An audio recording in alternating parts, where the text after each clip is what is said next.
Part two की starting में थियो कह रहा था वो काफी अच्छा था। जो सुनकर फ्यूज बताता मैं आश्चर्यचकित हूँ कि उनकी जोड़ी इतनी अच्छी है। जो सुनकर यूनो बताता फिर भी जब हम यहाँ पर हैं हम इसका स्वाद दोबारा नहीं ले पाएंगे।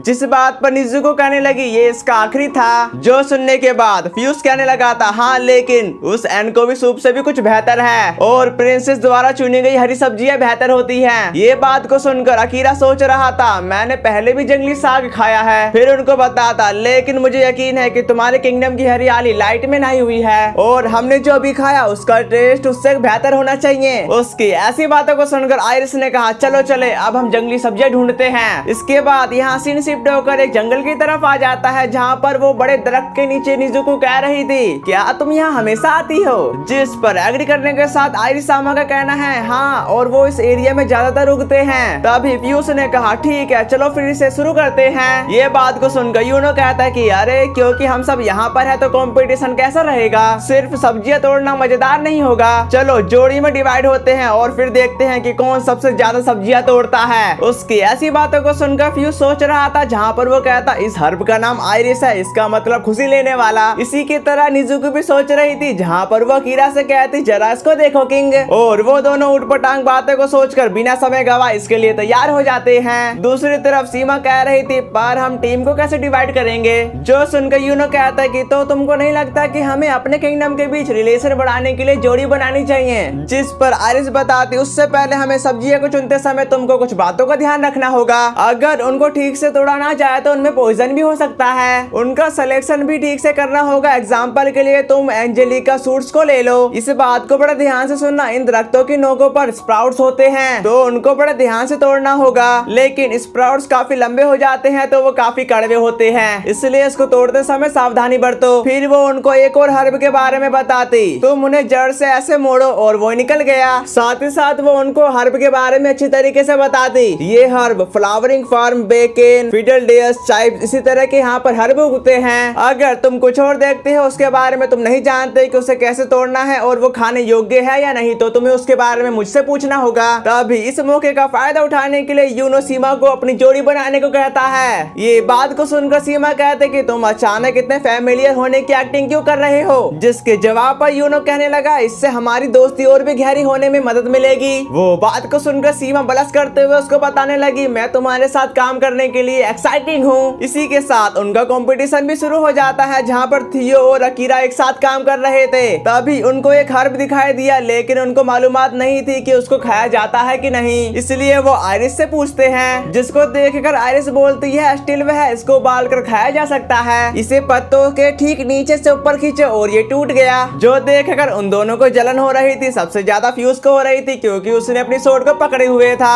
अगले सीन में हम उन सबको एक साथ देखते हैं जहाँ पर आयरिस इतनी सारी हर्ब को देखकर कह रही थी लगता है तुमको काफी कुछ मिला है, तुमको तो काफी सारे ब्रेकेन फिडलडेयस प्लाटिन लिली और यहाँ तक कि तुमको स्टील भी मिला है। उसको इतना खुश होता देखकर अकीरा भी काफी खुश हो जाता है, लेकिन निजुको का बांध टूट रहा था। फिर आयरिस यूनो की टीम के हर्ब को देखती है जिसमें काफी सारी फूली हुई कलियां थी, उनमें से कुछ तो थोड़ा थोड़ा खिलने लगे थे। जिसके बाद फ्यूज की बारी आ गई जिसके बकेट में कोसीबूर था, पर इन हर्ब में पॉइजन होता है। अगर वो लोग श्योर नहीं थे तो उनको इसके बारे में आयरिस से पूछना चाहिए था। तभी यूनो कह रहा था खैर ऐसा लगता है कि हमको सबसे ज्यादा हर्ब मिला है। जो सुनकर अकीरा कहा उससे पहले हमें गिन लेना चाहिए। उसको गिनने के बाद मालूम होता है कि अकीरा की टीम जीत गई, जिसकी वजह से यूनो निराश हो चुका था। दूसरी तरफ आयरिस ने कहा अब हम सभी तुम्हारे द्वारा चुनी गई सब्जियां इस्तेमाल करेंगे, और उनको एंजॉय करता देखकर अकीरा काफी ज्यादा खुश हो जाता है। जो देखकर यूनो कहता तुम किस लिए मुस्कुरा रहे हो। जिस पर फ्यूज बताता प्रिंसेस हमारे लिए खाना बना रही है, मैं काफी ज्यादा खुश हूँ। जिस बात पर थियो कहने लगा मुझे यकीन है हम सब जब एक साथ खाएंगे तो ये काफी ज्यादा टेस्टी हो जाएगा। ये बात को सुनकर सीमा उन लोगों से कहने लगी तो फिर चीजों को तैयार करने में हमारी मदद करो। वैसे क्या तुम लोग कुछ सूखी लकड़ियां लाओगे और हम पानी निकालेंगे। जिस पर निजुको सामा भी एग्री कर गई। उनकी ऐसी बातों को सुनकर आयरिस ने कहा अगर तुम पानी की तलाश कर रहे हो तो मैं एक अच्छी जगह जानती हूँ, चलो साथ चलते हैं। नेक्स्ट सीन में अकीरा लकड़ियां बीनते हुए कह रहा था ये गर्म है, ऐसा लगता है कि ये मरद शाखाएं अभी भी जीवित हों। दूसरी तरफ आयरिस सब्जियां धोते हुए बोलती करवाहट को दूर करने के लिए इनको भिगोना होता है। जो सुनकर सीमा निजुको से कहती हम अपने किंगडम में इसको इसी तरह तैयार करते हैं। जिस पर निजुको बताती हमारे किंगडम में उन्हें रात भर भिगोना होना पड़ता है, जब जाकर वो खाने लायक होते हैं। ये कहने के बाद वो दोनों वहाँ से चले जाते हैं। अगले सीन में यूनो कह रहा था, अरे ये काफी अच्छा होना चाहिए। ये बात को सुनकर फ्यूज कहता कि नहीं,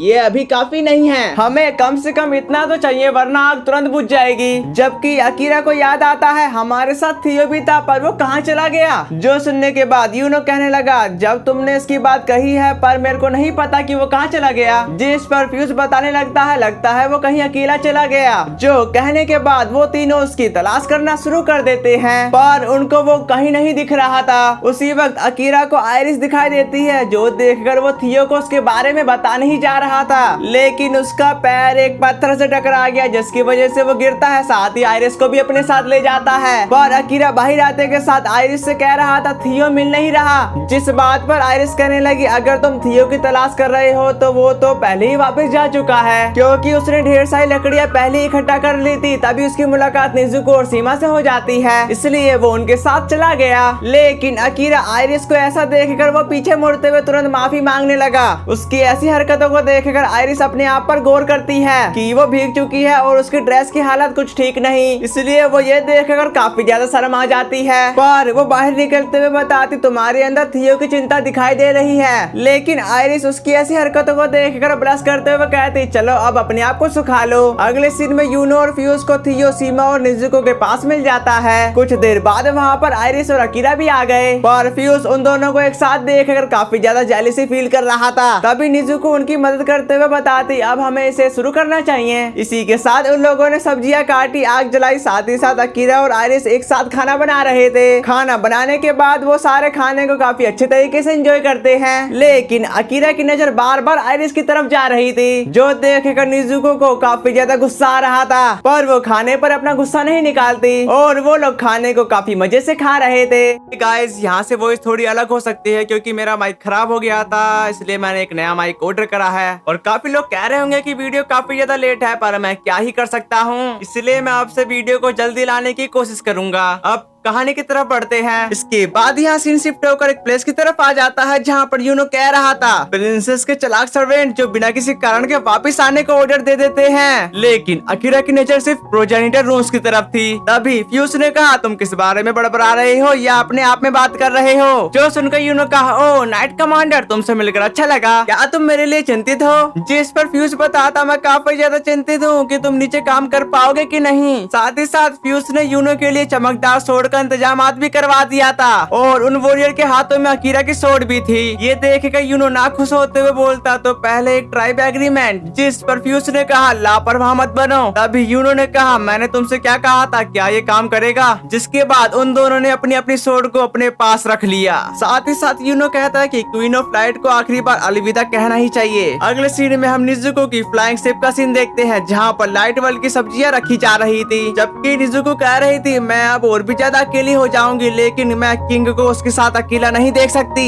या हो सकता है कि यह पूरी तरीके से काम कर गया हो। दूसरी तरफ वो लोग आखिरी बार अलविदा करने के लिए आ चुके थे, पर वो दोनों एक दूसरे को छोड़ना नहीं चाहते थे। लेकिन वहाँ पर एक एल्डर ने यूनो को मैसेज पकड़ा दिया और उसके बारे में आयरिस बताती, हम व्यापार समझौता चाहते हैं, प्लीज इन मैसेज को अपने किंग तक पहुँचा देना। लेकिन मैंने एक बात क्लियर नहीं की है कि डार्क वर्ल्ड में दो किंग नहीं हो सकते, पर अभी के लिए वहाँ का किंग ब्लैक सोल वाला है, जिसकी जानकारी हमें अभी तक नहीं मिली है कि वो कौन है। लेकिन जो अगला किंग होगा वो है अकीरा, इसलिए मैं बार बार अकीरा को किंग कह रहा था, पर अब से मैं इसको प्रिंस बुलाऊंगा ताकि आप लोगों को कंफ्यूजन ना हो। अब कहानी की तरफ बढ़ते हैं। प्रिंसेस के जवाब पर यूनो कहता, जैसा आपकी इच्छा। जिस पर प्रिंसेस बताते, एक बार तुमने ही कहा था अगर हम दोनों बैलेंस बनाना चाहते हैं और हमारे किंगडम भी एक जैसे हैं, अगर हम एक नया समझौता कर सकते हैं तो मुझे यकीन है। जो सुनकर यूनो कहता, मुझे प्रिंसेस से अलविदा लेनी होगी और इसका यही अंत है। बेशक इस संसार का रूल है, पर यह सच है कि सभी जीवित प्राणी की रक्षा की जानी चाहिए, लेकिन केवल उन लोग द्वारा जिसके पास इनक्रेडिबल स्ट्रेंथ हो। जिनके पास ये नहीं है उनके लिए परंपरा रूल है जो उनके सिर पर लहरा रहा है। यह है व्हाइट लोगों के लिए ठीक होना चाहिए प्रचुर मात्रा में सोल और प्रोजेनिटर रूल्स के बदौलत उन्हें भरपूर जीवन का वादा किया जा सकता है। लेकिन हम जो जमीन पर रेंगते हैं वो अलग है और यह तैरता हुआ आइसलैंड हमारे ऊपर लटका हुआ है। हम हमेशा इनकी छाया में क्यों हैं? जिस पर आयरिस बताती अर्थ और स्काई डार्कनेस और लाइट के बीच बैलेंस बनाने के लिए, और जब से दुनिया शुरू हुई है तब से चीजों का यही तरीका रहा है। तभी यूनो इविल स्माइल के साथ कहा, इसलिए हम दोनों एक जैसे नहीं हैं और चीजों का तरीका अच्छा है। स्ट्रॉन्ग के लिए कन्वीनियंट स्पेल, तुम्हारी सिंपैथी के लिए शुक्रिया, लेकिन मुझे इसकी कोई जरूरत नहीं है। ये कहते ही यूनो अपनी डीमन पावर को एक्टिवेट करते हुए आइरिस पर अटैक कर देता है। उसी वक्त आइरिस को बचाने के लिए अकीरा यूनो को बीच से काट देता है, पर उसको मारते समय वो काफी ज्यादा निराश हो रहा था और उसकी ऐसी हालत को देखकर आइरिस भी उसकी फीलिंग को समझ रही थी। दूसरी तरफ फ्यूज काफी गुस्से में अकीरा को बेरहमी से पकड़ते हुए कहने लगा,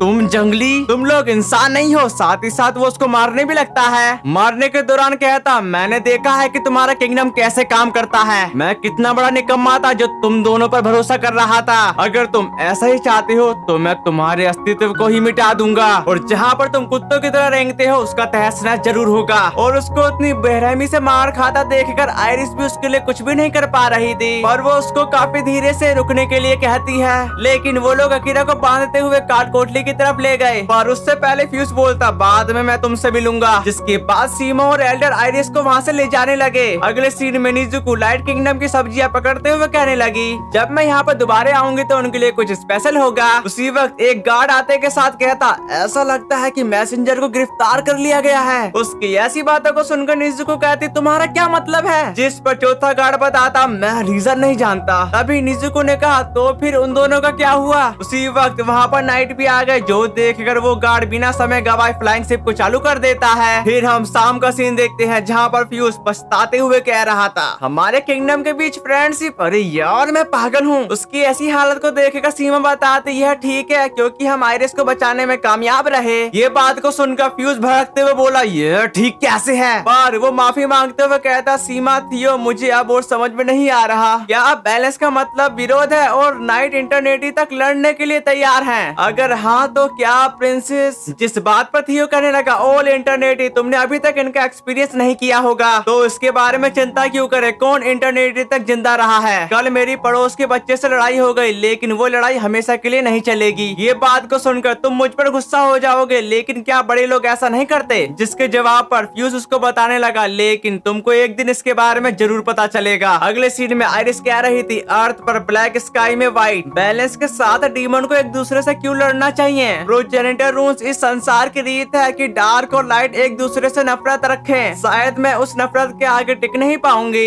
उसी वक्त रूल्स कहते कि क्वीन ऑफ लाइट, तुमको जल्दी फैसला करना होगा कि तुम किसकी रक्षा करना चाहती हो। नेक्स्ट सीन में हम अकीरा को देखते हैं जहाँ पर वो सोच रहा था, मुझको इतना मारने के बाद इस काल कोठरी में फेंक दिया, लगता है मैं ऐसे की काबिल हूँ। पर उसी समय मैंने क्वीन ऑफ लाइट की रक्षा की। हम व्हाइट किंगडम के साथ फ्रेंडशिप मजबूत करने के लिए आए थे, शायद ये ऐसा होना ही था। लेकिन अगर यूनो को मेरी जानकारी के बिना क्वीन ऑफ लाइट को मारने का सीक्रेट ऑर्डर मिला होता, अब मेरे को कुछ भी समझ में नहीं आ रहा कि मैं किसको सेलेक्ट करूं। और मैं उस समय क्या करना चाह रहा था जहां पर वो यूनो को मारने के साथ कहने लगा, डार्क किंगडम और उसके लोग एक जैसे हैं, क्योंकि हमारे पास किंग के ऑर्डर को मानने के अलावा कोई और ऑप्शन नहीं था। लेकिन हमारे बारे में बुरा मत सोचो, पर ऐसा नहीं है, ये माफीनामा नहीं था और ये वो बात नहीं है जो मुझे क्वीन ऑफ लाइट को बताने की जरूरत है। उसके ये कहने के बाद वहाँ पर काफी ज्यादा रोशनी फैल जाती है, जिसके बाद वहाँ पर हम एक बिल्ली को देखते हैं और वो उसके लिए गेट भी खोल देती है। इसी के साथ अकीरा उस बिल्ली के पीछे पीछे जाने लगा और वो देखता है कि वहाँ पर आसपास कोई भी गार्ड नहीं है, लेकिन जहाँ पर गार्ड थे वो उनसे बचते बचाते हुए छत से जाने लगा।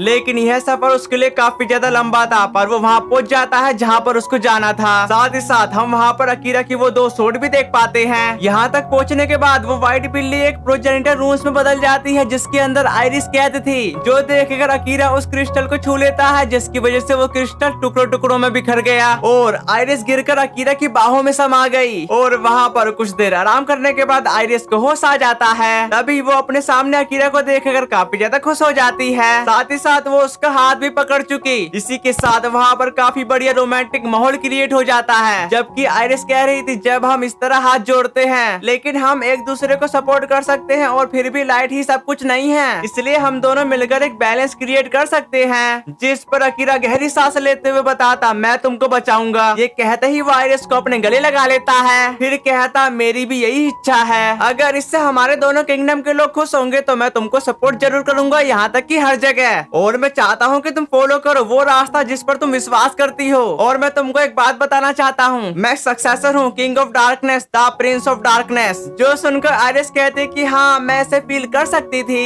ये बात को सुनकर अकीरा कहता कि मैं थ्रोन पर जरूर बैठूंगा, फिर हम दोनों मिलकर दुनिया में शांति लाएंगे, मैं तुमसे इसका वादा करता हूँ। जो सुनने के बाद आयरिस ने कहा लाइट और डार्कनेस, स्काई अर्थ, चलो हम जहाँ हैं वहीं से एक दूसरे को सपोर्ट करते हैं। अकीरा काल कोठरी में नहीं था, ये जानकारी चारों तरफ फैल चुकी थी, इसलिए वहाँ के सारे गार्ड उसी की तरफ बढ़ रहे थे। इसी के साथ अकीरा अपनी सोर्ड को लेने के साथ आयरिस से बोलता मैं जा रहा हूँ, तुमने मेरे लिए काफी कुछ किया है इसलिए तुम्हारा शुक्रिया, और प्लीज समय आने तक इंतजार करो, तुम अकेली नहीं हो। दूसरी तरफ आयरिस कह रही थी लाइट और डार्कनेस एक दूसरे के अपोजिट हैं, वह कभी कॉन्ट्रैक्ट नहीं करते, वह बैलेंस करते हैं, और मैं रखूंगी, मेरा तुमसे वादा है। अगले सीन में हम आयरिस को देखते हैं जो अकीरा द्वारा बिताए गए पलों को याद कर रही थी, और एक ऐसा पल आता है जब अकीरा ने अपने सबसे अच्छे दोस्त को खो दिया, लेकिन लास्ट में वो जाते हुए कहता हम मिलकर इस दुनिया में शांति लाएंगे, मैं तुमसे वादा करता हूँ। नेक्स्ट सीन में हम उसी जगह का सीन देखते हैं जहाँ पर आयरिस पर दोबारा से हमला हो चुका, और वो उन डीमन को अपनी मून सोर्ड से ही मार रही थी, लेकिन वो संख्या में ज्यादा थे, पर आयरिस भी अपनी हिम्मत को दिखाते हुए उन डीमन का खात्मा कर रही थी। इसकी वजह से आयरिस कमजोर भी पड़ जाती है, पर वो कोशिश करते हुए अपने कैसल की ओर रवाना हो गई। कुछ देर बाद एल्डर कह रहे थे फ्यूज, मैंने सुना है कि शहर में अंधेरा छा गया है, जिस पर फ्यूज बताता हाँ बस कुछ ही जगह पर डार्कनेस फैल गया है। तभी सीमा ने कहा मैंने सुना है कि मैट्रिस में भी स्काउट्स दिखाई दिए। ये सब सुनकर एल्डर का कहना है हाँ हम क्या करें प्रिंसेस, या इन हमलों का एक साथ सामना करें। जो सुनकर आयरिस कहती कि हर चौकी पर निगरानी बढ़ाओ, और जैसे ही हमें पता चलेगा कि डार्कनेस हमला कर रही है मैं तुरंत बाहर निकल जाऊंगी, वरना इसकी वजह से और भी रेड्स हो सकती हैं। नाइट और मैजिशियन की आर्मी मेन कैसल पर खड़ी होगी, उन्हें किसी भी समय जवाबी हमले के लिए तैयार रखिए और मैं उन्हें फॉलो करूंगी। जिस बात पर सबने एग्री कर दिया था पर फ्यूज ने अभी तक नहीं किया था, पर वो कुछ देर सोचने के बाद कहता प्रिंसेस मैं एक छोटे छुट्टे का अनुरोध करना चाहूंगा, नाइट के लाइट के रूप में क्वीन ऑफ लाइट की रक्षा करना मेरा कर्तव्य है। लेकिन प्रिंसेस पिछली फाइट में काफी बुरी तरीके से थकी हुई दिखाई दे रही थी, जिस पर सीमा बताती हम उसके लिए वो सब करेंगे जो हम कर सकते हैं। तभी फ्यूज का कहना है मैं प्रिंसेस के हेल्थ को लेकर काफी ज्यादा चिंतित हूँ, इसलिए मैं इसकी तलाश में निकलना चाहूंगा। जिस बात पर सीमा ने कहा तुम्हारे चले जाने के बाद नाइट को लीड कौन करेगा। ये बात को सुनकर फ्यूज कहता है कि प्रिंसेस व्हाइट किंगडम की हेल्थ और स्पिरिट है, मेरा मानना है कि उसका इलाज पहली प्रायोरिटी होनी चाहिए। उसकी ऐसी बातों को सुनकर आयरिस कहने लगी फ्यूज तुमको इसकी चिंता करने की कोई जरूरत नहीं है, मैं आखिरकार ठीक हो जाऊंगी। दूसरी तरफ फ्यूज कुछ कह पाता उससे पहले ही सीमा उसको चुप करा देती है, जिसके बाद आयरिस उनको बताती प्लीज डार्कनेस के जंग के आगाज की तैयारी के लिए नाइट्स को लीड करें और मैजिशियन को स्पेल की प्रैक्टिस पर फोर्स करने के लिए कहो। जिस बात पर सीमा और फ्यूज एग्री कर गए। दूसरी तरफ फ्यूज जाते हुए सीमा से कह रहा था मैं प्रिंसेस की स्थिति को लेकर काफी ज्यादा चिंतित हूँ। जो सुनकर सीमा कहती मैं तुम्हारे जाने के खिलाफ हूँ, इस सिचुएशन में तुम अपनी पोजीशन नहीं छोड़ सकते। जिस पर फ्यूज बताता इसमें ज्यादा समय नहीं लगेगा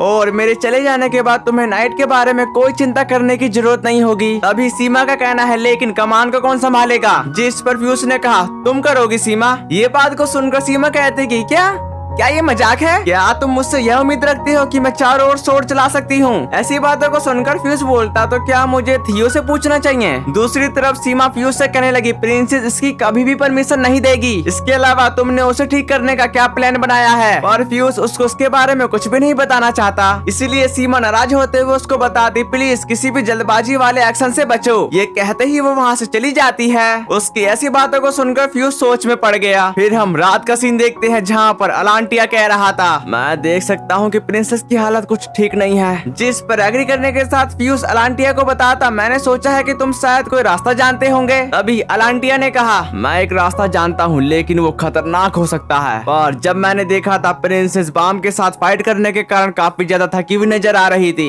लेकिन ऐसा लगता है कि प्रिंसेस ने फिर से अपनी पावर को हासिल कर लिया है और इससे प्रसारित करने वाली मैजिकल नर्व अभी तक ठीक नहीं हुई है। आमतौर पर हमारे पास इलाज करने के अलावा कोई विकल्प नहीं होगा, उन्हें नेचुरली रूप से ठीक करने के लिए प्योर सोल के फोर्स का इस्तेमाल करने की जरूरत है। लेकिन एक ऐसी जगह है जहाँ पर प्योर सोल की ब्लेसिंग ज्यादा है पर रास्ता मुश्किल है और उन तक पहुंचना भी मुश्किल होगा। जो सुनकर फ्यूज क्या था यहाँ तक कि नाइट ऑफ लाइट के कमांडर फ्यूज के लिए भी और अलांटिया एल्फ का लीडर। जिस पर अलांटिया बताता जब तक कोशिश नहीं करोगे तब तक हमें पता नहीं चलेगा। तभी फ्यूज ने कहा फिर मैं चाहूंगा कि तुम मुझको रास्ता दिखाओ और प्रिंसेस मुझको छुट्टी देने के लिए राजी हो चुकी है। जिस पर अलांटिया कहने लगा ठीक है फिर मैं तुम्हारी जरूर मदद करूंगा। दूसरी तरफ सीमा अपने मैजिशियन के साथ कुछ समन करने की कोशिश कर रही थी। साथ ही वो कहती 7 पावर में से एक केज ऑफ अफेक्शन, और इसकी वजह से वहाँ पर काफी बड़ा केज क्रिएट हो गया जो उनको चारों तरफ से घेर लेता है। पर इसका ज्यादा देर इस्तेमाल करने की वजह से सीमा काफी ज्यादा थक गई। पर वो अपने साथियों को बताते तुम्हें अपना ध्यान नहीं खोना चाहिए, और ये लिंक्ड इनकैंटेशन एक अकेले पर्सन से द्वारा बर्दाश्त की जा सकने वाली एबिलिटी से कहीं ज्यादा पावर रून्स के रूप में हासिल होती है, और जो इसका बैकलैश असर होगा वो हम सबको होगा, इसलिए कोई भी कमी मत छोड़ना इस स्पेल को क्रिएट करने में। साथ ही साथ डार्कनेस ने फिर से अपना हमला शुरू कर दिया है। केवल वही है जो वापस लड़ सकते हैं, वह है क्वीन ऑफ लाइट के वॉरियर। अगर हमें व्हाइट किंगडम की रक्षा करनी है तो हमें एकजुट होना होगा। अब हम इसको एक बार और ट्राई करते हैं, जिस पर सब लोग एग्री कर गए थे। जिसके बाद वो लोग अपने स्पेल को रेडी करने ही जा रहे थे, तभी वहाँ पर एक गार्ड उनको रोकने के साथ बताता कमांडर फ्यूज गायब हैं। जो सुनकर सीमा काफी ज्यादा हैरान हो जाती है।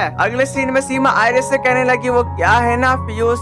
उसी वक्त आयरिस ने कहा मैंने सुन लिया। ये बात को सुनकर सीमा कहते कि वो जरूर इलाज ढूंढने गया होगा। अब हम क्या करें, हम यहाँ से किसी को भेजने का जोखिम नहीं उठा सकते, बस हम प्रे कर सकते हैं कि फ्यूज सही सलामत वापस आ जाए। और मुझे इस बात पर अफसोस है, जिस बात पर आयरिस का कहना है तुम्हारे पास माफी लायक कुछ भी नहीं है सीमा। अब तुम अपने टावर पर वापस जाओ और वहाँ पर अपने मैजिशियन को अच्छी तरीके से लीड करो। दूसरी तरफ हम फ्यूज और अलांटिया को देखते हैं, जहाँ पर अलांटिया कह रहा था इस केव में काफी कम लोग हैं जो यहाँ से वापस आ पाए हैं, क्या तुम अब भी जाना चाहते हो। जो सुनकर फ्यूज कहता अब मैं यहाँ तक तो आ गया पर वापस जाने का मेरा कोई इरादा नहीं है। जिस पर अलांटिया बताता तो ठीक है फिर चलते हैं। नेक्स्ट सीन में अकीरा सोच रहा था मैं किसी को बता नहीं सकता कि मैं क्वीन ऑफ लाइट से मिला था। इसके बाद मैं जितनी तेजी से हो सकता था उतनी तेजी से स्काई शिप पर कूद गया और मैंने व्हाइट किंगडम को छोड़ दिया। साथ ही मुझे नहीं पता कि यूनो के साथ क्या हुआ और ये उससे जुड़ा है कि नहीं, लेकिन मुझे कैसल में प्रवेश से वंचित कर दिया गया है। पर मुझे ज्यादा असुविधा फील नहीं होती। फिर भी क्वीन ऑफ लाइट आयरिस इतने छोटे कंधों पर अपना इतना सारा बोझ ढो रही है, लेकिन पूरी दुनिया उसको सपोर्ट ना करे, लेकिन मैं उसको सपोर्ट जरूर करूंगा। पर ये सही नहीं है कि उसको अकेले ही इतनी तकलीफ सहनी पड़े। पर अब तुमको बस मेरा इंतजार करना होगा, मैं एक दिन तुम्हारे पास जरूर आऊंगा। इस सोच को लेकर अकीरा जमकर प्रैक्टिस कर रहा होता है, जबकि उसको ज्यादा प्रैक्टिस करता देखकर वल्सन बताता बस ये काफी है। क्या तुम मैसेंजर बनकर अपने मिशन से लौटे थे नए संकल्प के साथ। जिस पर अकीरा कुछ देर सोचने के बाद बताता क्या चीजें जैसी हैं वैसे ठीक हैं। तभी वल्सन ने कहा अब आखिर तक हमारा व्हाइट किंगडम के साथ कोई भी कनेक्शन नहीं रहेगा, यह है किंग की इच्छा है। जिस बात पर अकीरा का कहना है ऐसा क्यों है, जिसके पास सबसे गहरा डार्कनेस है वही किंग बनता है। ये बात को सुनकर वल्सन कहता है कि हमारे किंग के पास डार्कनेस की पावर का सोर्स है, उनकी इच्छा का पालन करना हमारी प्राचीन परंपरा है। जो सुनने के बाद अकीरा कहने लगा यही दुनिया का दस्तूर है। उसकी ऐसी बातों को सुनकर वल्सन कहता है कि तुमको ऐसी बातों पर ज्यादा ध्यान नहीं देना चाहिए। जो डार्कनेस अपने आप में घिरा हुआ है, अच्छा बुरा सब कुछ, और डार्कनेस कभी नहीं घटना चाहिए। जब तक जगह है इसका विस्तार होता रहेगा, ये संसार के जन्म से ही यही सत्य है। जो सुनकर अकीरा कहता क्या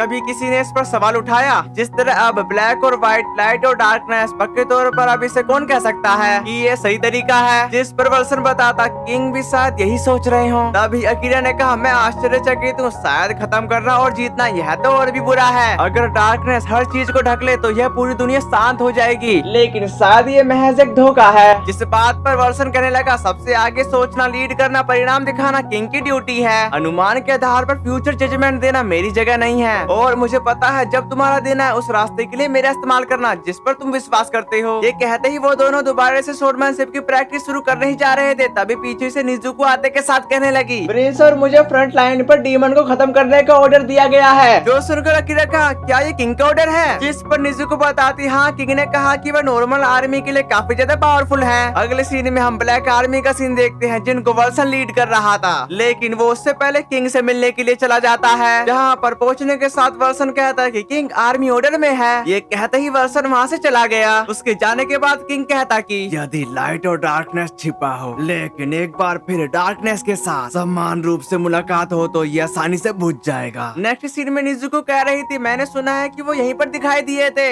ये बात को सुनकर अकीरा कहता कि ये जगह तो भूल भुलैया है। जिस पर निजुको बताती हमें ध्यान रखना होगा कि हम खो ना जाएं। इसके बाद वहाँ पर मोस्टर भी आ जाते हैं। इसके बाद उनके दरमियान फाइट शुरू हो जाती है, जहाँ पर अकीरा और निजुको उन मोस्टर को एक एक करके मार रहे थे, और उनका खात्मा करने के बाद निजुको कहते कि वो तो काफी ज्यादा आसान था, लगता है वो मोस्टर ही गलत थे। ये कहते ही वो वहाँ से चले जाते हैं। कुछ देर सफर करने के बाद उनको फ्लाइंग शिप दिखाई दी, जो देखकर निजुको का कहना है तो डार्कनेस का किंग व्हाइट किंगडम के साथ शांति समझौता नहीं करेगा। उसके ये कहने की देरी थी, तभी वहाँ पर काफी सारे फ्लाइंग मोस्टर आ जाते हैं, जिनको देखकर वो दोनों उन मोस्टर का सामना करने लगे। और वो इतने सारे थे कि उन लोगों को इनका सामना करने में काफी ज्यादा परेशानी होने लगी। साथ ही साथ निजुको जहाँ पर खड़ी थी वहाँ की चट्टान टूट गई, जिसकी वजह से वो नीचे की ओर गिर जाती है, जो देखकर अकीरा उसको बचाने के लिए खाई में कूद जाता है और समय पर पहुंचकर अपनी सोर्ड की सहायता से निजुको को बचाने में कामयाब रहा। जबकि वो लोग नीचे पहुंचने के बाद निजुको तुरंत साइड में खड़ी हो जाती है। साथ ही निजुको उसका शुक्रिया अदा भी कर रही थी, जिस पर अकीरा बताता यह कुछ भी नहीं था, उससे भी जरूरी हमें वापस लौटना होगा। तभी वहाँ पर उनको तबाही का शोर सुनाई देता है और वो और कोई नहीं बल्कि जायंट डीमन है, जो वहाँ के बाकी बचे डीमन का खात्मा कर रहा होता है। जो देखकर अकीरा निजुको उसके साथ फाइट करने के लिए एकदम तैयार हो जाते हैं। फिर हम उस डीमन को देखते हैं जो उनकी तरफ काफी धीरे धीरे बढ़ रहा था। ये देखकर निजुको अपने वेपन के साथ उस पर अटैक कर देती है, पर वो रुकने का नाम नहीं ले रहा था। तभी अकीरा अपनी सोर्ड के साथ उस पर हमला करने के लिए चला जाता है। इसी के साथ यहाँ सीन शिफ्ट होकर आइरिस की तरफ आ गया, जहाँ पर वो फाइट करने के लिए एकदम तैयार थी। दूसरी तरफ डार्कनेस आर्मी उनके किंगडम पर हमला करने के लिए आ चुकी, लेकिन उनका रास्ता रोकने के लिए आइरिस उनके बीच में खड़ी थी और इसका पता वहाँ के किंगडम के नाइट को भी हो चुका था। तभी हम फ्यूज और अलांटिया को देखते हैं, जिनका सफर भी चालू हो गया था। तो गाइस, आपको ये वीडियो कैसी लगी?